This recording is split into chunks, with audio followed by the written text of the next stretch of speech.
Juga ditemukan goresan kuku Natalie di kapal darurat yang ditemukan di dekat Natalie. Hai, selamat datang di channel gue lagi. Hai, halo, apa kabar semuanya? Akhirnya saya bikin video lagi. Gimana kabarnya semuanya? Gue harap baik dong, ya kan? Ini cuy, ini gini cuy. Lama nggak kerasa ya. Nggak kerasa bentar lagi udah 2020 bakal berakhir. Sekarang udah Desember, bentar lagi 2021. Ya semoga harapannya 2021 ntar pandemi kelar, kehidupan bisa berlangsung seperti dia kala. Di video kali ini aku mau ngebahas tentang kematiannya si Natalie Wood. Siapa sih yang gak kenal Natalie Wood? Salah satu artis populer dan legend di Hollywood. Karirnya udah lama juga, udah sejak 1940-an sampai 1980-an. Dan kasus kematiannya sering disebut adalah salah satu kematian yang paling misterius di Hollywood. Natalie yang waktu itu meninggal pada usia 43 tahun, ditemukan mengambang di teluk kecil di Catalina Island 1981. Para penyidik awalnya menyatakan bahwa kasus Natalie Wood ini adalah sebuah kecelakaan. Tetapi kemudian membuka kasus ini kembali pada tahun 2011. Sehingga keterangan dalam penyebab kematiannya di sertifikat kematiannya diubah. Yang semula dikarenakan tenggelam diubah menjadi faktor-faktor lain yang belum ditentukan. Teka-teki penyebab kematian dari artis cantik ini masih belum terungkap hingga saat ini. Jadi gimana ceritanya? Ini ceritanya. Natalie Wood adalah seorang aktris berkebangsaan Amerika Serikat yang telah memenangkan Academy Award selama 3 kali. Jadi udah terkenal banget pada masanya. Ia dilahirkan di San Francisco, California pada 20 Juli 1938 dengan nama asli yaitu Natalia Nikolaevna Zakarenko. Susah coy namanya. Dia ini udah berkarir di dunia film sejak 1943. Bayangin, udah lahir belum lo? Gue aja belum lahir sih. Udah lama banget sih, pokoknya udah zaman dulu lah. Jadi ceritanya orang tuanya si Natalie ini punya ambisi lah. Kayak kita semua, setiap orang pasti punya ambisi kan. Tapi entah ambisi itu tercapai atau enggak kan tergantung orangnya masing-masing. Nah kebetulan si ibunya Natalie ini punya ambisi supaya anaknya jadi artis gitu. Kayak pengen banget kalau anaknya jadi artis. Nah karena si ibunya ini punya ambisi supaya si Natalie Wood ini bisa jadi artis. Nah makanya Natalie ini udah diperkenalkan sama ibunya di dunia keaktoran ataupun perfilman ini udah sejak Natalie masih di usia yang dini banget gitu. Udah dari Natalie masih kecil banget nih udah diperkenalkan sama dunia-dunia tersebut. Ya supaya ambisinya bisa tercapai. Alhasil upaya dari orang tuanya ini, dari ibunya ini membuahkan hasil. Di usia Natalie yang masih 4 tahun tergolong sangat muda banget kan. Dia udah punya karir keaktrisan gitu.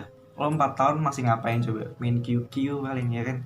Nah di usia 4 tahun dia udah main iklan. Kemudian di usianya yang udah 5 tahun dia udah mulai merambah ke dunia perfilman.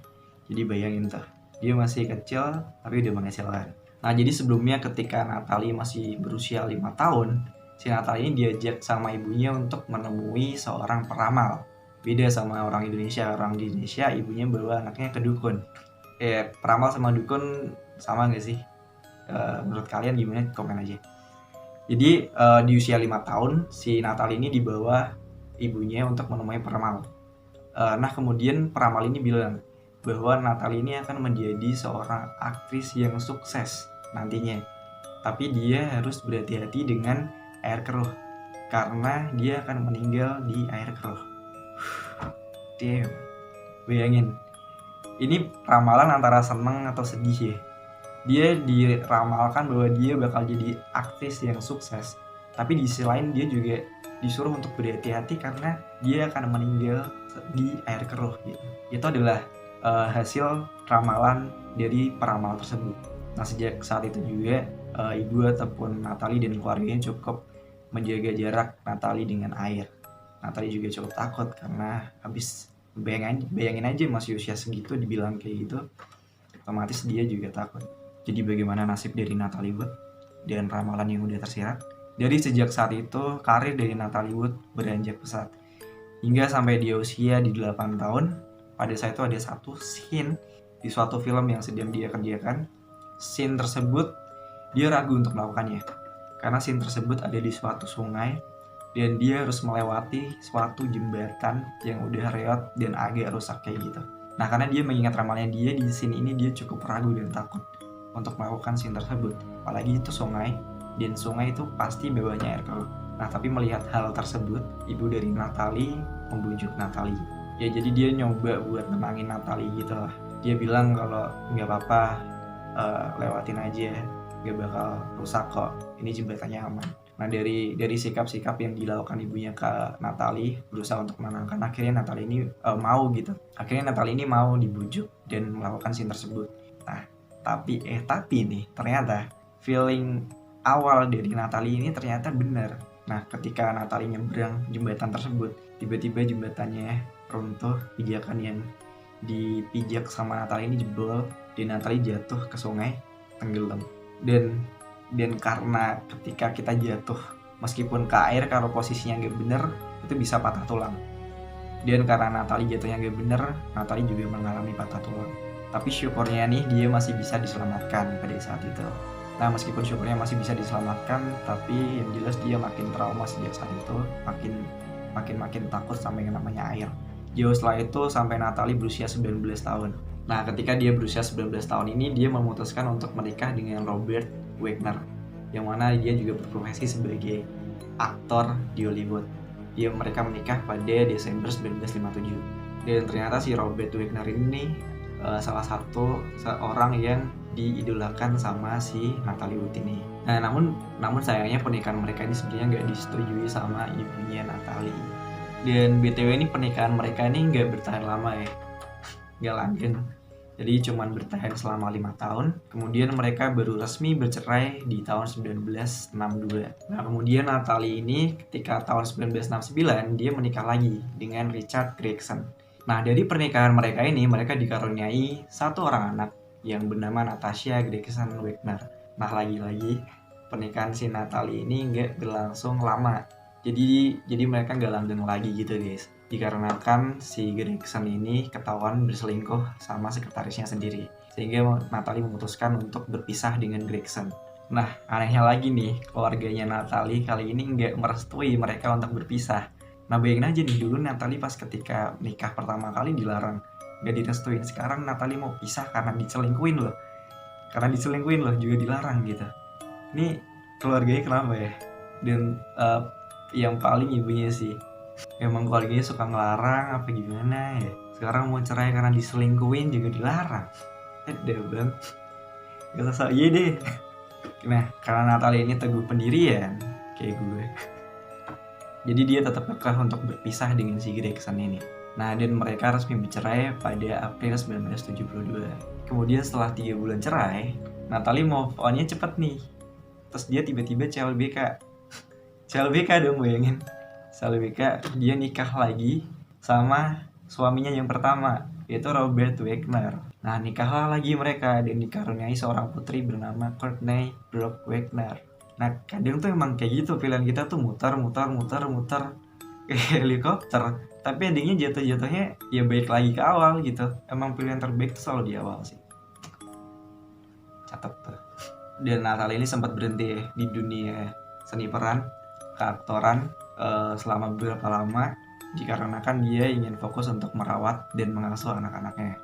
Tapi di sisi lain juga sebenarnya dikarenakan karena si suaminya Robert Wagner ini seorang pencemburuan banget gitu, kayak posesif banget parah. Makanya Natalie memutuskan untuk berhenti sejenak untuk dunia seni perannya.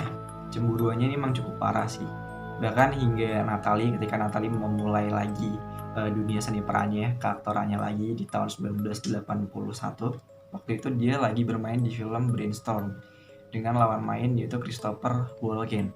Nah, saking cemburuannya si Wagner ini menduga bahwa hubungan dari Natalie sama si Christopher lawan main di filmnya ini, lawan peran mainnya, itu mereka ada hubungan lebih dari seorang rekan kerja, ada hubungan lebih dari sekedar teman aja.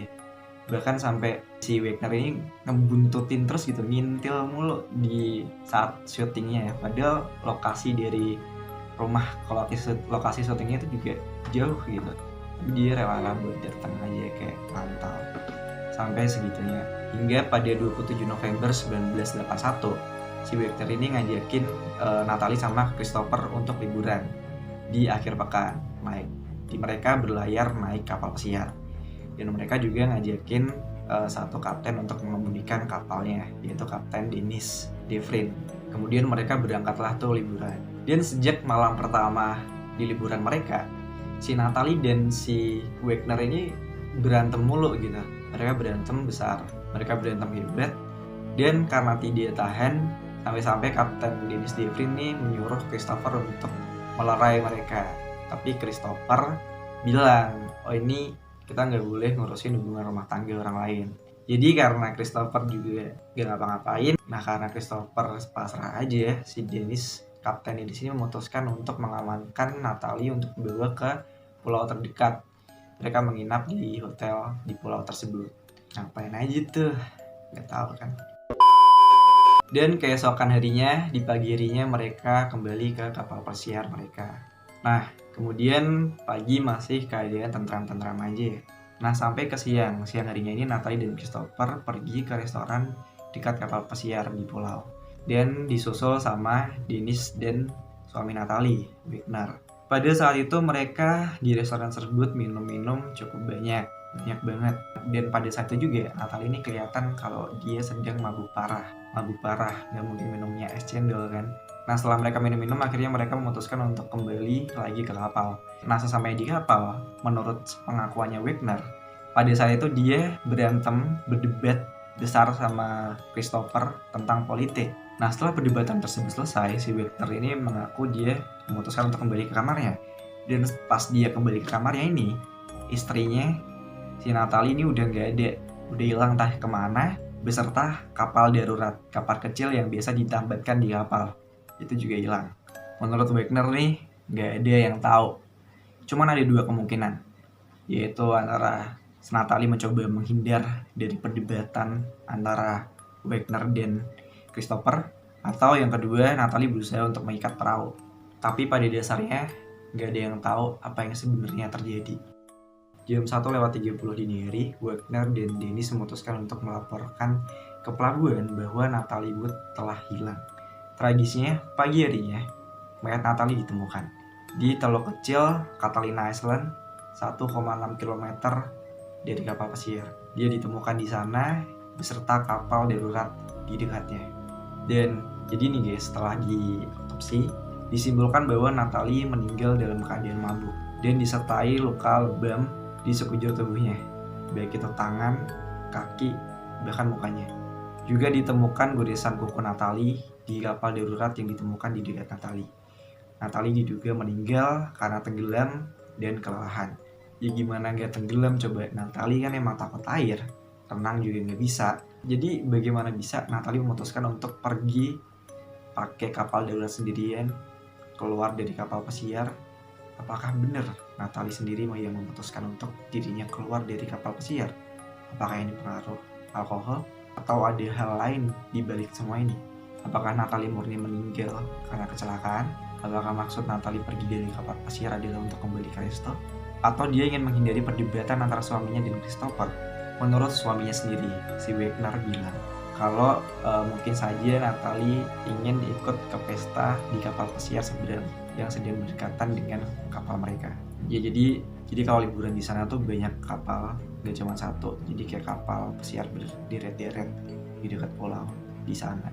Tapi nih waktu mayat Natalie ditemukan, Natalie hanya mengenakan gaun tidur panjang, kaos kaki, dan jaket tebel. Dan yang mana itu bukan outfit buat ke pesta gitu, ya kan? Atau karena si Natalie masih kesel sama si Wagner, jadi dia memutuskan untuk nekat pergi dan melawan ketakutannya dengan air. Gimana coba? Setelah 30 tahun berlalu, penyelidikan atas kematian artis layar lebar Natalie Wood dibuka kembali.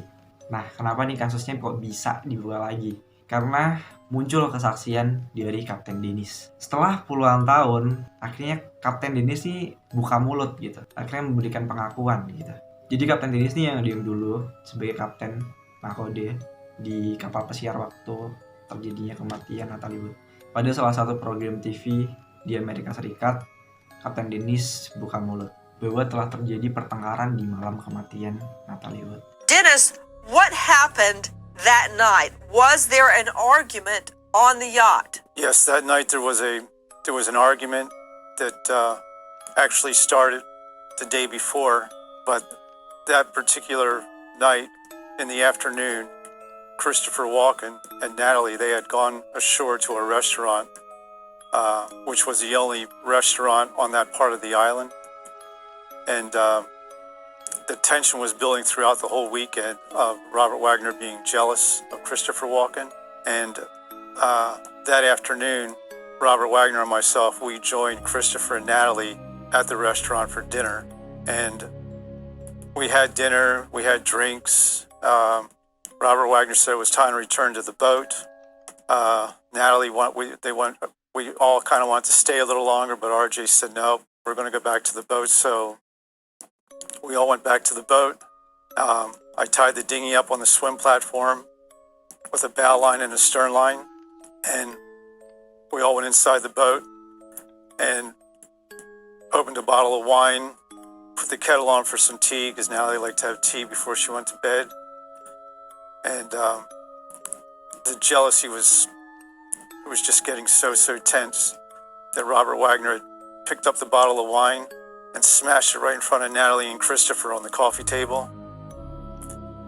And at that moment, Christopher stood up and he went directly to his stateroom. And that was the last I've seen of him for that whole. Jadi menurut pernyataan Dennis mengatakan bahwa sebelum kematian Natalie Wood sempat terjadi pertengkaran antara Natalie dan Robert Wagner, suaminya sendiri. Dan Dennis menduga bahwa biang keladi dari kematian Natalie Wood adalah suaminya sendiri, yaitu Robert Wagner. Menurutnya, orang yang terakhir bersama Natalie sebelum hilangnya Natalie adalah Wagner, suaminya sendiri. Jadi kapten kapal Dennis mengatakan kepada penyidik bahwa di malam terakhir sebelum Natalie Wood hilang, mereka bertengkar dan Dennis mendengar hal itu. Sedangkan Wagner sendiri bersaksi bahwa pada malam itu yang berdebat, yang bertengkar adalah dirinya dan Christopher. Mereka berdebat tentang politik. Tapi dari pernyataan dari Dennis sendiri, dari Kapten Dennis bilang bahwa yang sebenarnya berantem adalah Wagner dan Natalie Wood.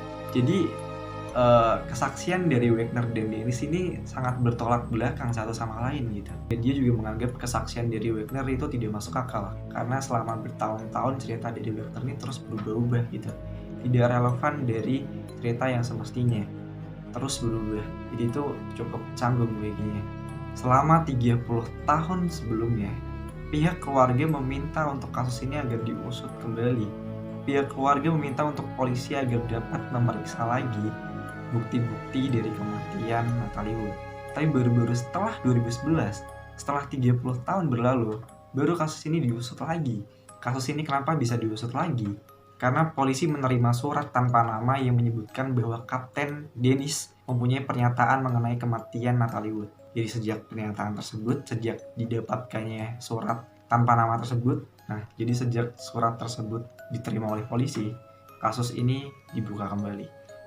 Polisi meminta siapa saja memiliki keterangan mengenai kematian Natalie untuk menghubungi mereka. Sampai akhirnya Kapten Dennis pun memberikan pernyataan kepada kepolisian, bahkan juga awak media.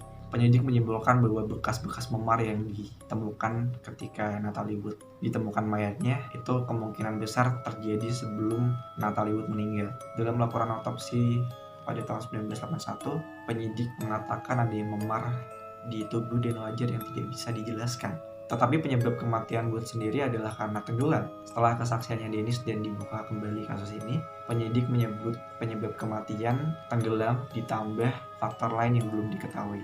Penyidik juga mencatat hilangnya kapal darurat, kapal penyelamat yang pada saat itu hilang gitu aja, tidak ada yang mengetahui. Sehingga penyidik yang puluhan tahun lalu menangani kasus ini dihubungi kembali dan dimintai keterangan lagi. Namun beberapa benda yang sempat menjadi barang bukti untuk kasus ini nggak bisa ditemukan lagi. Nah, sedihnya karena keterbatasan bukti, penyidik medis berpendapat selayaknya penyebab kematian Natalie Wood sebaiknya tidak diketahui. Damn. Wow. Sehingga berbagai teori kematian mengenai Natalie Wood hingga saat ini tidak pernah dapat bisa untuk dituntaskan. Hingga detektif yang mula-mula menangani kasus ini akhirnya sama halnya seperti Wagner dan Walken yang mengatakan bahwa kasus ini terjadi karena kecelakaan.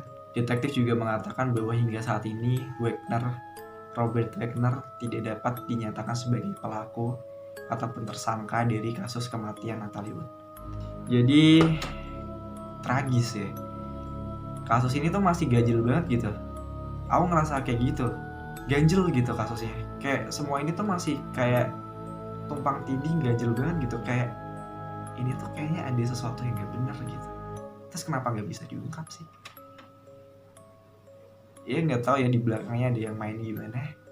Tapi kasus kematiannya Natalie Wood ini masih jadi salah satu kasus kematian artis Hollywood paling misterius sampai saat ini. Gimana menurut kalian? Gimana tanggapan kalian tentang kasus ini? Apa kalian juga gemes, kesal kayak aku gini? Coba silahkan komen aja di bawah.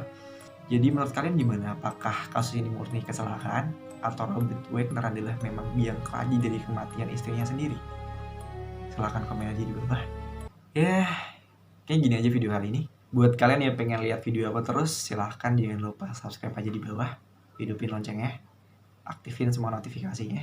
Dan kalau kalian suka sama video ini, share ke teman-teman kamu. Like jangan lupa.